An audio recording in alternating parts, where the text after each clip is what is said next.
안녕하세요. 저는 올해 결혼한 지 3년 차의 20대 주부입니다. 아직 아이는 없이 남편과 둘이서 신혼처럼 지내고 있어요. 저는 따로 직장을 가져본 적이 없었습니다. 요즘 90년생들과 비교를 했을 때 저는 미운 오르새끼인 마냥 바쁜 그들과 정말 다르게 살았어요. 부모님이 엄청나게 부자여서 금수저처럼 편하게 살았다는 뜻이 아니라요. 그냥 살려는 방식과 자체가 보통의 또래들과는 많이 달랐었습니다. 지금껏 살아오면서 뭘 잃어보고 싶다거나 해보고 싶다는 흔한 욕심이나 꿈도 없었고, 때문에 동기부여를 얻을 수 있는 계기조차 없이 늘 현실에 안주를 하며 살았죠. 학교 다닐 땐 공부를 열심히 해서 좋은 대학을 가는 것보다 지금 옆에 친구들이 있고 교복 입고 등교하는 그 자체로 만족스러웠고, 형편 좋은 집안이 아니었어도 내 방 하나 있고 배고플 때 먹을 수 있는 밥이라도 있는 게 전 좋았어요.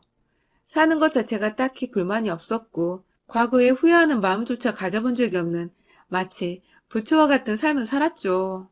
남들 눈에는 제가 분명히 꿈도 없고 한심하며 진취적이지도 않고 또 뭐 때문에 사는지도 모르는 사람처럼 보일 수 있었을 거예요. 저도 한때는 제가 그런 사람인가 싶기도 했죠. 하지만 이내 제 마음이 그 누구보다 풍요롭고 또 행복하다는 걸 깨닫고는 삶의 모토를 바꾸려고 하지 않은 채 이대로 쭉 내 방식대로 살아가 보자 마음을 다잡았습니다. 20살이 되면 저는 서울에서 지방으로 혼자 자취를 하러 떠나왔어요. 부모님의 간곡한 부탁으로 안 가려던 대학까지 억지로 지방에서 다니게 되었었거든요.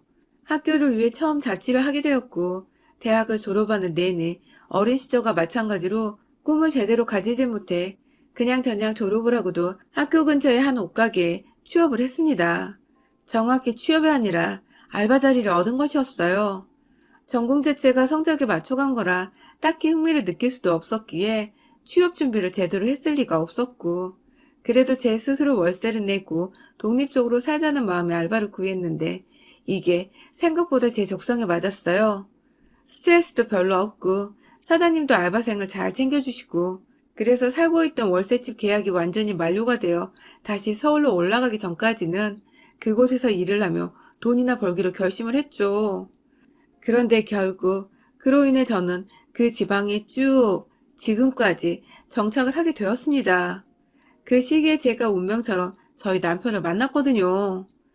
아무 생각 없이 손님으로 찾아와 옷을 보다가 저와 사랑에 빠진 남편은 그 옷을 사지도 않을 거면서 옷가게 앞을 얼쩡거리고 지나가다가 그냥 가게에 들리고 심심하면 또 가게에 찾아와 저와 수다를 떨면서 그렇게 제 얼굴 한 번 더 보겠다고 자꾸 저희 가게에 찾아왔어요. 저도 그런 속절없던 남편이 너무 설레고 좋았고요. 딱히 하고 싶은 게 없다며 연애마저도 관심조차 두지 않은 채 모쏠로 살았던 제게 학교가 아닌 학교 밖 사회에서 첫 남자가 나타나 버리니 그저 신기하고 또 그게 운명 같더라고요. 그런 남편과 연애를 하게 되면서 저는 나름 최선을 다해 연애를 했어요. 그 지역에서 직장을 다니고 있던 남편이 이 지역에 맛집 투어를 해주겠다며 여기저기 본인 자가용을 끌고 와서는 저를 데리고 데이트를 다니는 걸 참 좋아라 했는데, 그 덕에 저는 대학 다니던 4년 내내 단 한 번도 가볼 생각을 못했던 지역의 핫한 곳들까지도 다 섭렵을 할 수 있었어요. 너무 신나고 또 그런 기회를 준 남편에게 고마웠어요.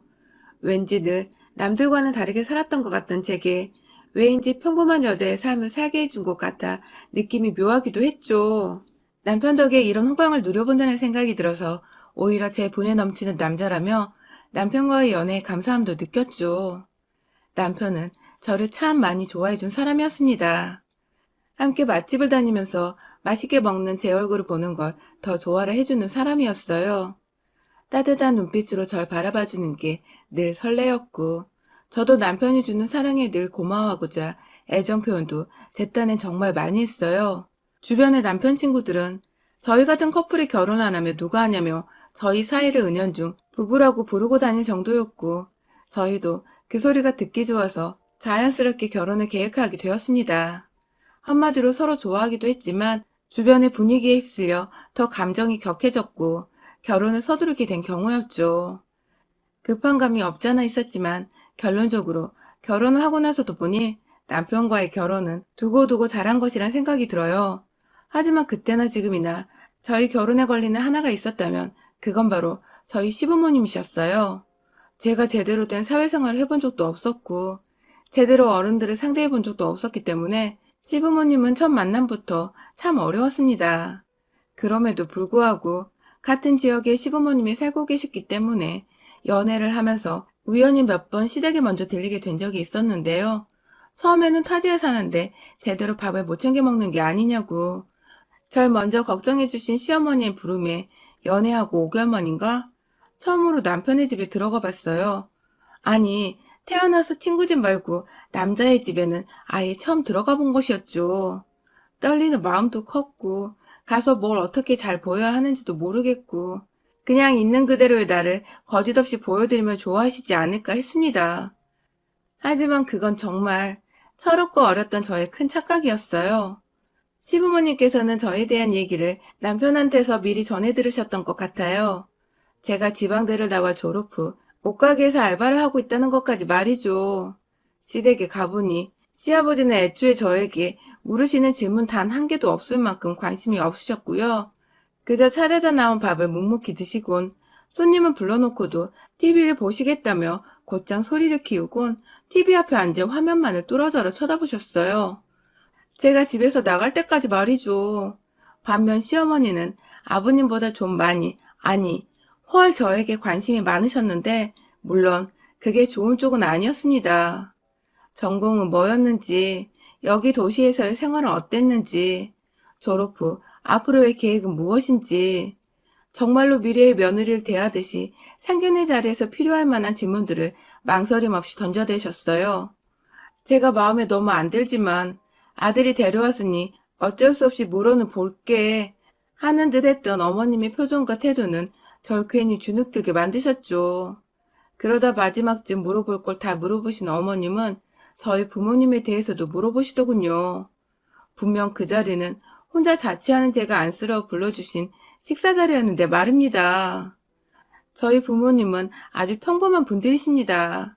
아버지는 조그만 회사를 다니시던 분이셨고, 어머니는 간간히 돈이 필요하실 때면 동네 아주머니가 하시는 식당에서 야간 아르바이트를 도와드리며 용돈을 버시곤 했어요. 딱히 내세울 것이 있지는 않았지만, 그렇다고 저희 부모님을 제가 나서서 부끄러워한 적도 없었습니다. 그런데 이 말을 하자마자 시어머니 표정은 거짓말처럼 급 변하셨어요. 급기야 제가 바로 앞에 있었는데도 남편을 따로 안방으로 불러 데려가시더라고요. 마치 제 욕을 할 거니까 잠시 전 자리에서 좀 빠져달라는 식으로 말이죠. 그리고는 안방에서 몇 번의 소란이 있었습니다. 쟤는 안 된다는 어머님의 외침과 밖에서 다 듣겠다고 말리는 남편의 절규. 뭐 그 정도요. 저를 향해 지방대 나와서 취직도 못하고 알바를 하고 있는 애랑 교제를 한다는 아들을 어느 엄마가 안 말리겠냐며 연애까지 하던지 결혼을 할 거면 부모 얼굴을 안 보던지 알아서 하라는 식의 거친 말들이 연일 쏟아졌는데 제 자리에 앉아서는 정말 쥐구멍으로 숨어버리고 싶더라고요. 전 아직 이 집에 있는데 제 욕이 제 귀로 다 들려오는 이 상황. 너무 어색하고 기분 나쁘고 그런데 티는 낼 수 없고 이 적막의 시간은 곧 끝이 났어요. 방에서 나온 남편은 저를 향해 미안하다며 일으켜 세워 나가려 했고 저도 그 과정에서 잠깐 어머니께 인사라도 드리려고 뒤를 돌아봤는데 아주 식겁을 했죠. 두 팔을 허리에 올리시고는 입으로는 뭔가 욕설을 걸쭉히 중얼거리시며 절 죽일 듯이 노려보고 계셨던 어머니. 그게 저와 시부모님의 첫 만남이었던 일이었습니다. 그날 자취방으로 돌아와 혼자 냉장고 안에 든 맥주 한 캔을 따는데 그 소리를 듣자마자 안도감이 들었는지 갑자기 눈물이 터져나왔어요. 남편은 밤새도록 제가 괜찮은지 확인을 하느라 몇 번이고 전화와 문자를 보냈지만 저는 하나도 답을 하지 않았죠. 이런 취급까지 받아가며 결혼을 하고 싶지가 않았으니까요. 하지만 정말 희한했습니다. 남편이 자꾸 미안하다고 매달리니 이 사람이 좋아서였는지 남편이 금세 또 보고 싶어졌고 그로부터 일주일 정도 후 시어머니가 저를 다시 초대를 한 것이었죠. 남편이 그간 얼마나 지랄을 했으면 아들한테서 완전히 넉다운 돼서는 저한테 사과할 기회를 달라며 또 집으로 초대를 하셨을까 싶어서 괜히 저도 궁금하더라고요. 뭐라 사과를 하실지. 다시 찾은 집에서 어머님과 아버님은 사뭇 달라 보이셨어요. 보다 제게 친절하셨고 기분이 나쁠 만한 말은 신경 써서 거르고 계시다는 게 눈에 다 보일 정도였죠. TV만 보던 아버님은 억지로라도 대화에 있어 보려 할 말도 없으신데 제 옆에 꼭 붙어 계셨고, 어머님은 뭔가 많이 불편해 보이셨지만 제 기분 맞춰주신다고 전처럼 무리한 모습은 보이지 않으셨어요. 그리고 그날 이후로 두 번의 만남을 집에서 더 가지며 저희 커플은 어떻게 하다 보니 결혼 승낙을 받게 되었고 결혼을 했습니다. 그 사이 저희 부모님이 지방으로 내려와서 상견례 자리도 가졌었는데 그때도 부모님께 한 차례의 결례도 없이 세상 예의 있고 선한 모습이셨고, 그 바람에 지난날 시부모님이 절 반대했었다고는 상상도 못한 저희 부모님은 이런 결혼 자리가 또 어디 있겠냐며 적극적으로 저희 두 사람의 결혼을 지지해 주셨죠. 저도 시부모님이 다 변하신 줄 알고 멋모르고 좋아라 했고요. 하지만 결혼 생활 3년 차인 지금 저는 그 모든 이유가 다 이해가 되었습니다. 그건 오로지 저를 괴롭히기 위한 저희 시어머님의 확고한 작전이었다는 것을요. 살아보니 남편은 꽤나 시부모님께 큰 소리를 잘 내는 사람이더군요. 아들이 남편 딱 하나뿐이었던 저희 시부모님은 그런 남편의 말을 껌뻑 죽거나 혹은 무조건 복종을 하는 식의 약간 평화로운 가정의 모습과는 대비가 되는 그림이었습니다. 그렇다고 남편이 폭력적이거나 마냥 거친 사람은 절대 아니었지만 왜인지 필요 이상으로 시부모님이 아들 앞에서 기죽어 사는 모습이었죠. 아마도 저와의 결혼을 반대한다고 제 앞에서 큰 소리를 내고 난 그날 후에도 남편이 저 없을 때 집에 가서 된통 한바탕 난리를 피웠겠구나 하고 예측이 충분히 가능하더라고요. 그 덕에 제가 남편과 결혼하긴 했지만 사실상 결혼한 후 남편이 늘 제 옆에 있지 않는다면 남편의 힘은 무용지물과 다름이 없었습니다. 결혼을 하며 저는 이 지방도시에 완전히 정착을 하게 되었습니다. 취업할 능력이 없기도 했고 남편의 뜻에 따라 알바도 그만두고서 주부로만 지냈고요. 그런데 시어머니께서 남편이 출근하고 제가 집에 혼자 남아있으면 절 그렇게 시댁으로 직접 부르시더라고요. 처음엔 같이 밥만 먹자 하시더니 점점 요리를 가르쳐 주겠다, 혹은 같이 요리 좀 하자는 무언가 제 도움을 필요로 하는 이유로 절 불러내셨어요. 지난 3년 내내 저는 시댁에 이유 없이 불려가 어머님 옆에서 말동무가 되어드리며 집안의 반찬까지도 직접 담궈내야 했어요. 네, 완전히 가사도우미 격으로 시댁에 불려갔던 것이었습니다. 반찬만 만드는 거면 차라리 편했어요. 제가 혼자 부엌에서 요리 한 상 차려놓고 반찬만 만들어 놓고 나오면 되었으니. 하지만 명절에 명절 음식을 준비하거나 김장철이 되면 여기저기 어머님과 어머님 친구들까지 모두 한자리에 모여서 다 같이 요리 품앗이라는 바람에 일거리가 정말 상당했습니다.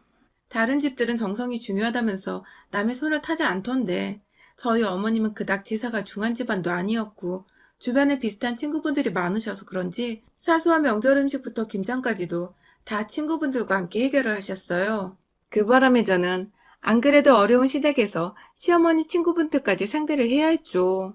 뭐라도 같이 요리를 하고 먹다가 떠들다 보면 좋게 하루 반나절이 훌쩍 넘게 함께 있어야 했고, 한두 번도 아니고 매번 3년을 꾸준히 어머님 부름에 나가서 집안일을 도맡아 하다 보니 이제는 시어머님 친구분들도 다 제 이름을 외우고 편히 불러주시는 정도가 되었죠. 그렇게 나가면 저는 정말 허리가 끊어져라 일을 했어요.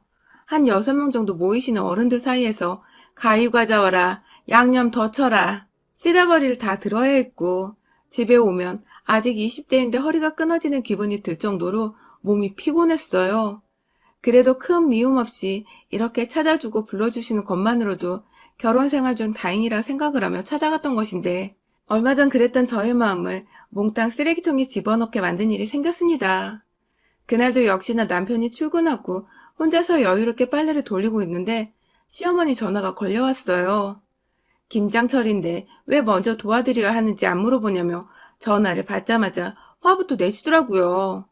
저는 졸지에 사과부터 드려야 했고 바로 시어머니 부름을 받고 또 시댁에 달려갔어요.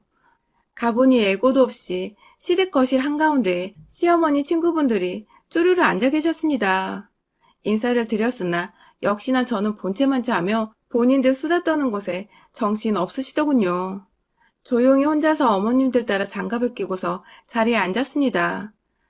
그리고 어머니 눈치를 보며 비비고 계시던 양념에 도와드리겠다고 손을 쭉 넣었어요. 그런데 그 순간 절 본체만체 하고 계셨던 어머님이 "어우 예!" 하면서 제 손등을 딱 때리시더라고요. 어설프게 손을 섞지 말라는 뜻이었죠. 그 바람에 전 사람들 틈에서 무한하게 손을 빼내 그 자리에서 얼음처럼 가만히 앉아 있었고, 시어머니는 그런 저를 보며 하시고는 다시 친구분들과 수다를 떨며 김장 양념을 버무리셨습니다. 어머님들이 나누시는 대화의 주제는 늘 한결같았어요.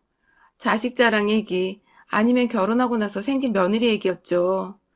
어머님 친구분들 자녀들 중에는 아들이 하나씩 꼭 있었고, 다들 나이대가 저희 신랑과 비슷해서 결혼을 했거나 결혼할 사람이 다 있었는데요. 그 바람에 저는 꼭 모르는 여자들의 스펙부터 시작해서 그 여자들이 시댁에서 시어머니께 하는 행동을 들어야 했습니다. 대체로 자기 자랑을 많이들 하시는 분들이시라 며느리 얘기도 대다수 칭찬으로 가득했어요. 좋은 대학 나와서 손주 머리가 좋을 것 같다며 며느리가 똑똑한 걸 자랑하는 분도 계셨고, 사돈 집안이 좋아서 애물애단을 가득 해왔다며 좋아 죽으려는 분도 계셨죠.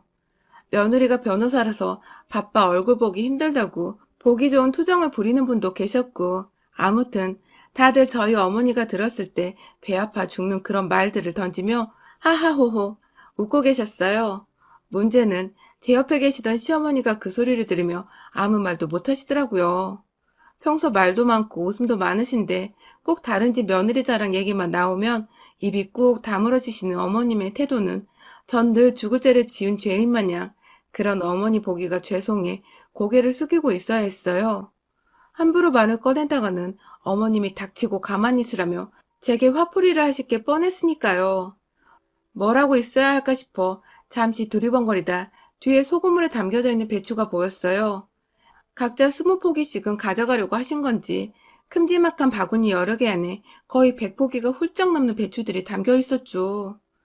괜히 자리에서 안 보이는 게 낫겠다며 뒤로 빠져서는 물에 덜 담궈진 배추를 혼자서 이리저리 잘 섞고 있는데, 뒤에서 또다시 익숙한 시어머니의 고함 소리가 들렸어요. 그리고는 이내 제가 손을 담그는 그 소금물 안으로 뭔가 시뻘건 뭉텅이가 투척이 되었죠. 아무래도 시어머니가 저한테 김치 속을 던지시려다가 그게 바구니 안으로 투척이 된 듯 했습니다.